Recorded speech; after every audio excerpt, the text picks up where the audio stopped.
Here's a model who I photographed. I work from photographs a lot, and then that's the painting that I did of her. Underneath that is green, like you're going to do. So I did a quick wash with a umber.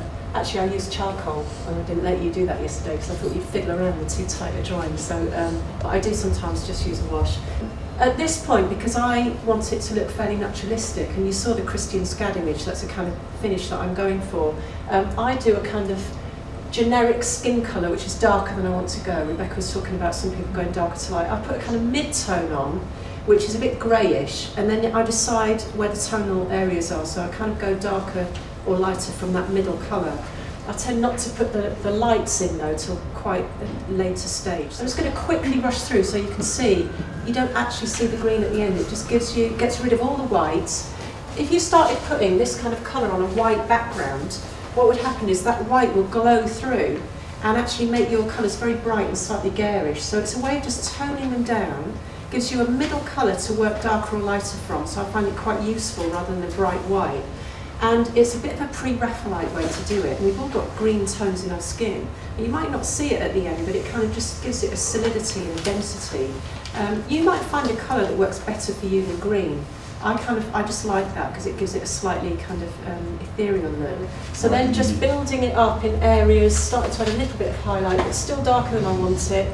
At this point I sectioned it off, so I'd do the face, then I'd chop off sort of the arm. That's why I've left that line where the brows going to be. So I could work on each bit kind of separately and kind of build it all up. Getting a bit more detail in, you can see, just block the hair in, because as Joel said, you need to kind of put the background behind the hair. So if I did all the hair brilliantly, she's got really good wild hair, and then I thought, right, what colour should I do the background? And then we're trying to get into all those little spikes and peaks. So you just put where it's going to basically be, get your background to a position you're happy with, and then you drag the hair over that so it literally looks like it's on top of the background. Building up, a bit more detail on here, starting to block in the tattoos. Hair still not quite finished. You can see a bit of green underneath it. Bit more detail, starting to get more three-dimensional. Here I'm adding the highlights, you can see. I might have to go back to some of those dark areas and start blending them so that they're soft, because I don't like the brush strokes to show, that's just my particular style.